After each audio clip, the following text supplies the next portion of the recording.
بسم الله الرحمن الرحيم ألم تر إلى الذي حاج إبراهيم في ربه أن آتاه الله الملك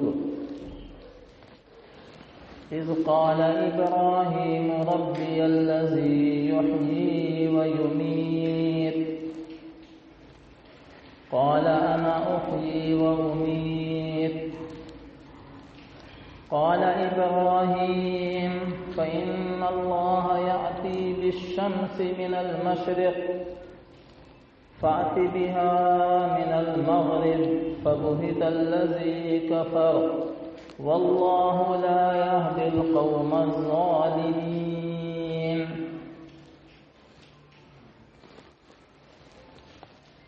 محترم حضرات، الحمدللہ یہ قربانی کے ایام چل رہے ہیں اور قربانی کا صرف آدھا دن باقی رہ گیا ہے. اللہ سے دعا ہے کہ اللہ تبارک و تعالی ہماری تمام قربانیوں کو قبول فرمائے اور اخلاص و للہیت عطا فرمائے. قرآن شریف کی ایک آیت میں اللہ نے ارشاد فرمایا لن ينال الله لحومها ولا دماؤها ولكن يناله التقوى منكم، کہ اللہ تبارک و تعالی کے پاس نہ تو قربانی کا گوشت پہنچتا ہے اور نہ ہی اللہ کے پاس قربانی کا خون پہنچتا ہے. پھر کیا پہنچتا ہے اللہ کے یہاں؟ ہم قربانی دیتے ہیں، خون بہاتے ہیں، گوشت تقسیم کرتے ہیں، تو اللہ خود یہ فرما رہے ہیں کہ میرے پاس تمہارا گوشت نہیں پہنچتا اور نہ ہی خون پہنچتا ہے. وَلَٰكِن يَنَالُهُ التَّقْوَىٰ مِنكُمْ، لیکن میرے پاس تمہارے دل کا تقویٰ پہنچتا ہے. یعنی کس جذبے کے ساتھ اور کس قدر اخلاص کے ساتھ انسان نے اللہ کے راستے میں قربانی پیش کی ہے، وہ جذبہ اور وہ اخلاص اور وہ تقوی اللہ تبارک و تعالی کے پاس پہنچتا ہے.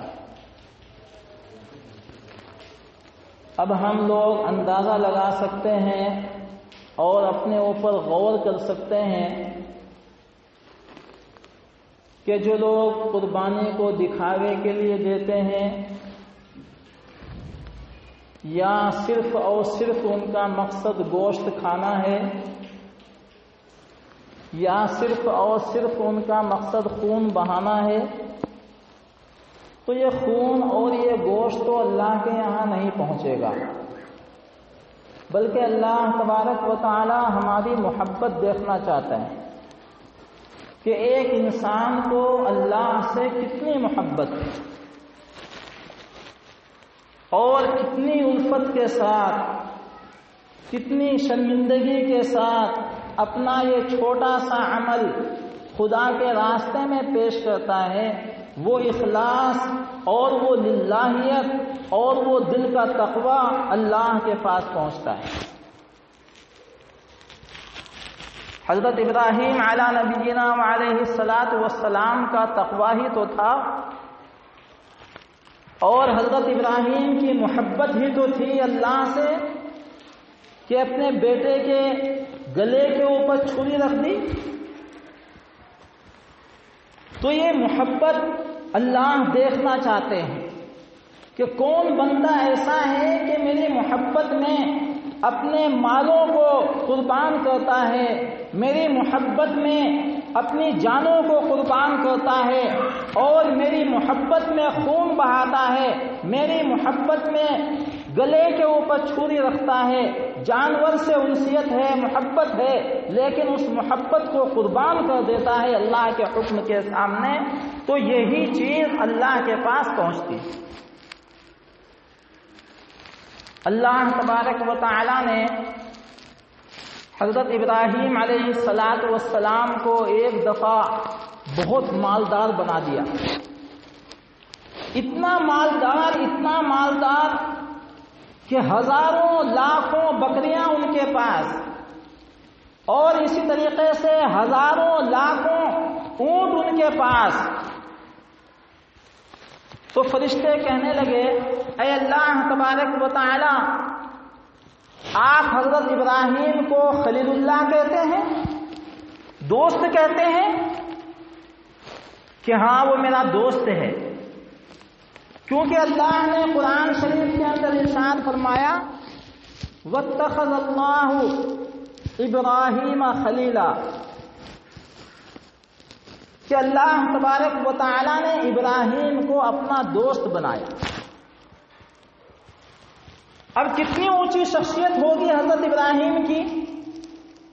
ہم لوگ صبح سے شام تک اللہ کا ذکر کرتے رہیں، اللہ کے راستے میں قربانیاں دیتے رہیں۔ دیگر انبیاء کرام علیہ السلام نے بھی اتنی قربانیاں دی، لیکن قرآن شریف میں کہیں بھی دیگر انبیاء کے تعلق سے یہ نہیں فرمایا کہ میں نے اس نبی کو اپنا دوست بنا لیا۔ اور حضرت ابراہیم علیہ السلام کے تعلق سے قرآن شریف کی آیت ہے، آپ خود قرآن شریف اٹھا کر کے دیکھ سکتے ہیں۔ اللہ نے فرمایا وَاتَّخَذَ اللَّهُ إِبْرَاهِيمَ خَلِيلًا، کہ اللہ تبارک و تعالی نے ابراہیم کو اپنا دوست بنا لیا۔ اب فرشتے کہنے لگے، اے اللہ، وہ آپ کا خلیل ہے؟ کہ ہاں وہ میرا خلیل ہے، میرا دوست ہے۔ کہ تم آزمانا چاہتے ہو؟ کہ ہاں ہم آزمائش کرنا چاہتے ہیں۔ اللہ نے فرشتوں کو اجازت دے دی کہ جاؤ، اور فرشتوں سے کہہ دیا میرے دوست کو تم آزماؤ جا کر کے۔ چنانچہ فرشتے حضرت ابراہیم علیہ السلام کے پاس پہنچے، دیکھا کہ حضرت ابراہیم علیہ السلام کے سامنے ہزاروں بکریاں ہیں، ریوڑ ہیں، اونٹ ہیں، اور اسی طریقے سے دیگر جانور ہیں جو اللہ کے راستے میں قربان ہوتے ہیں۔ فرشتے دیکھنے لگے حضرت ابراہیم علیہ السلام کی محبت، اور فرشتے وہیں پر ٹھہر گئے۔ تو اتفاق کی بات کہ ایک پہاڑ سے ایک آواز آئی، اور وہ آواز یہ تھی سبحان ذی الملک والملکوت، سبحان ذی العزت والعظمت والہیبت والقدرت والکبریاء والجبروت۔ غور سے سننے کا مقام ہے۔ حضرت ابراہیم علیہ السلام نے اللہ کے تعلق سے یہ تعریفی کلمات سنے، اور سننے کے بعد وہیں پر پہنچ گئے جہاں سے یہ آواز آ رہی تھی، اور جو یہ آواز دے رہا تھا اس سے کہنے لگے کہ تم نے میرے رب کی تعریف کی ہے، اور بھی تعریف کرو، اور بھی تعریف کرو۔ وہ کہنے لگے کہ ہم ایسے تعریف نہیں کریں گے، ہمیں کچھ ہدیہ چاہیے، کیا فری میں ہم اپنے رب کی تعریف کریں؟ تو حضرت ابراہیم علیہ السلام نے ساری بکریاں اس تعریف کرنے والے کو دے دی، جو یہ کہہ رہا تھا سبحان ذی الملک والملکوت، کہ پاک ہے اللہ کی ذات اور وہ مالک ہے، ملکوت ہے۔ سبحان ذی الملک والملکوت، وہ ملک والا ہے اور ملک کا بادشاہ ہے۔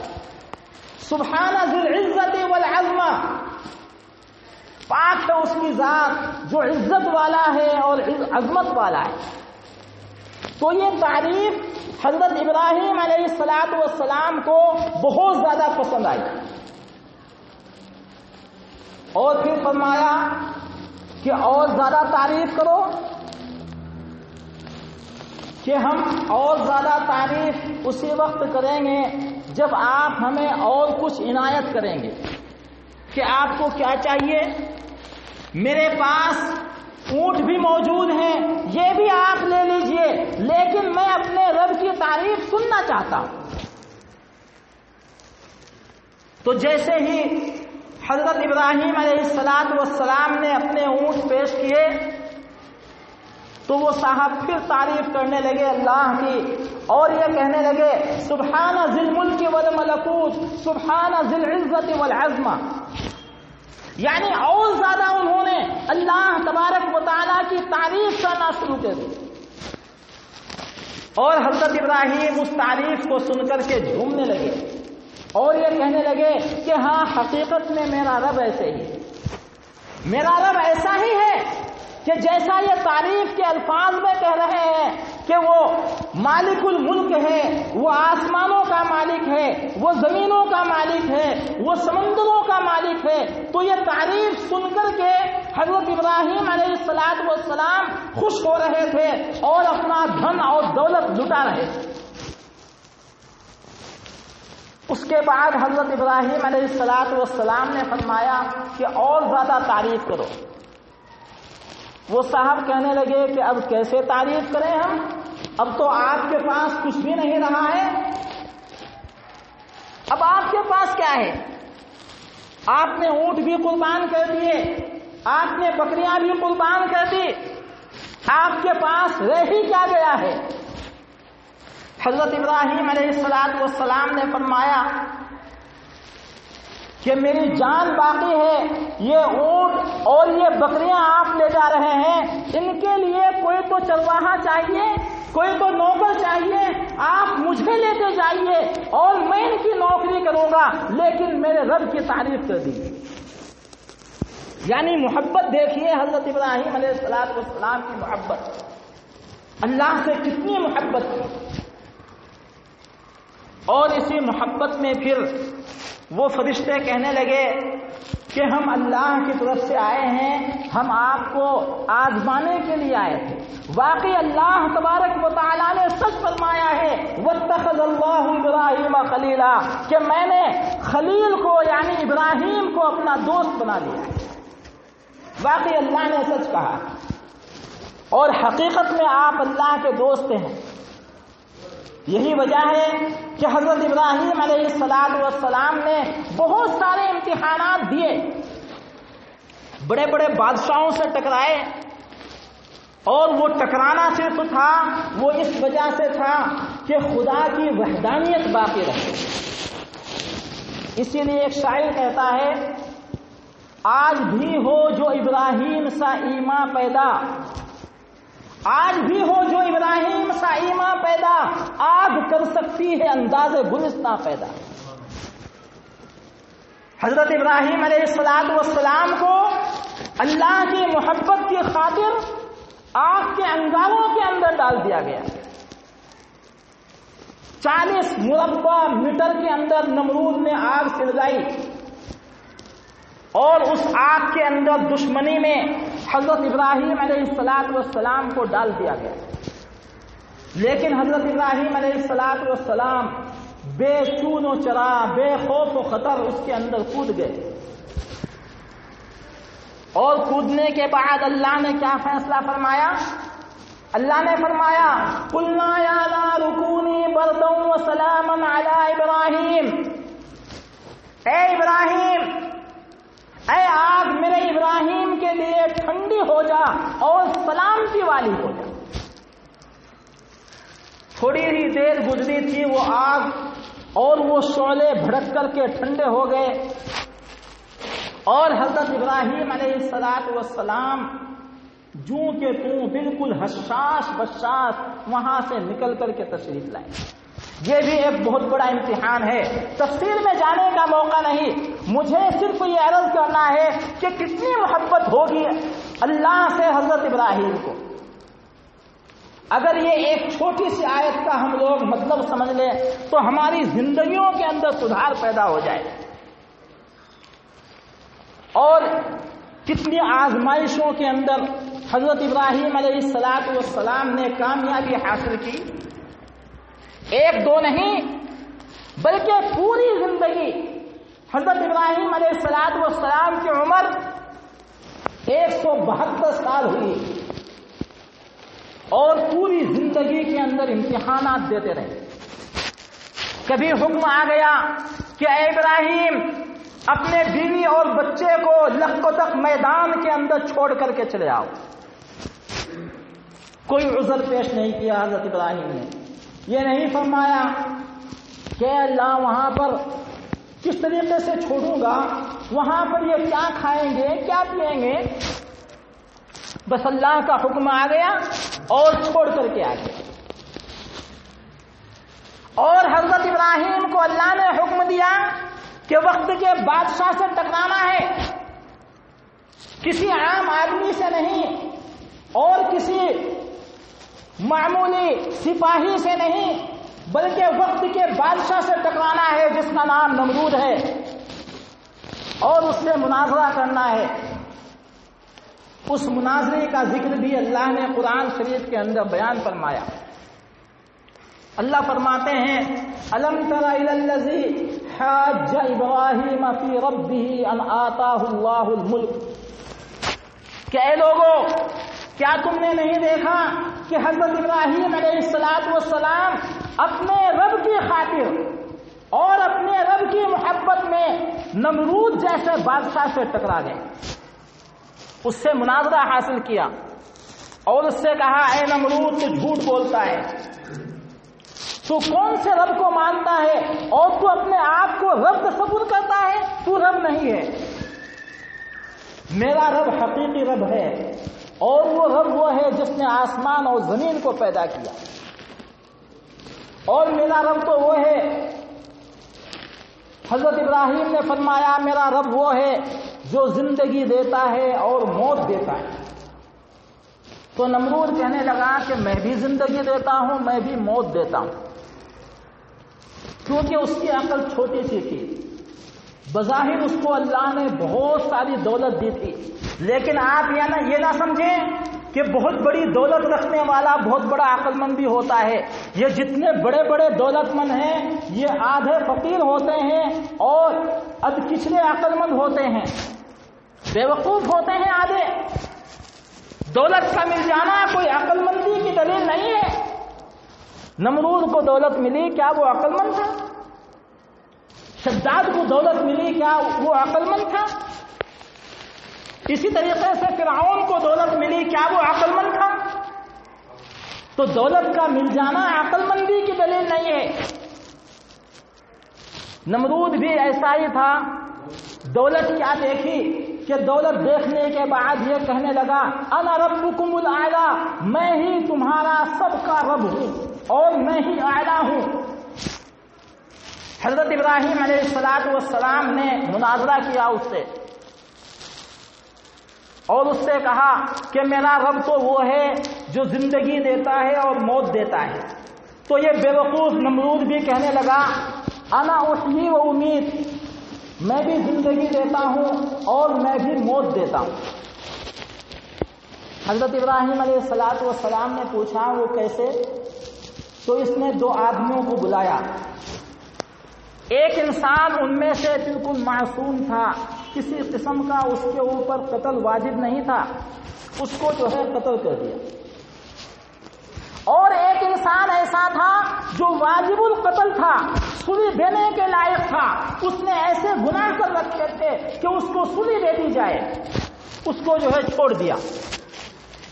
اور پھر کہنے لگا کہ دیکھو یہ واجب القتل تھا, میں نے اس کو زندگی دے دی. اور یہ انسان ایسا تھا معصوم تھا, میں نے اس کو مار دیا. حضرت ابراہیم علیہ السلام نے فرمایا اور دل کے اندر سوچا کہ یہ تو بالکل ہی اجہل ہے اور بالکل ہی بیوقوف ہے, تو ایک دوسری دلیل پیش کر دی اور یہ فرمایا فَإِنَّ اللَّهَ يَأْتِي بِالشَّمْسِ مِنَ الْمَشْرِقِ, فاتی بہا من المغرب، کہ میرا رب تو وہ ہے جو سورج کو مشرق سے نکالتا ہے، اور اگر تو رب ہے تو مغرب سے ایک دن نکال کر کے دکھا دے۔ وہاں پر یہ نمرود سٹ پٹا گیا۔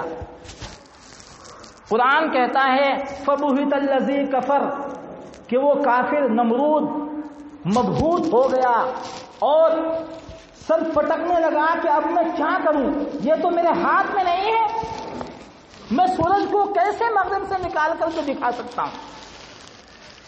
وہاں پر یہ ہار گیا۔ تو ایسے ایسے مناظرے حضرت ابراہیم علیہ السلام نے فرمائے اور باطل سے ٹکر لی اور وحدانیت کے اوپر زور دیا، اللہ کو ایک مانو، اور اسی کی تعلیم پوری زندگی دیتے رہے۔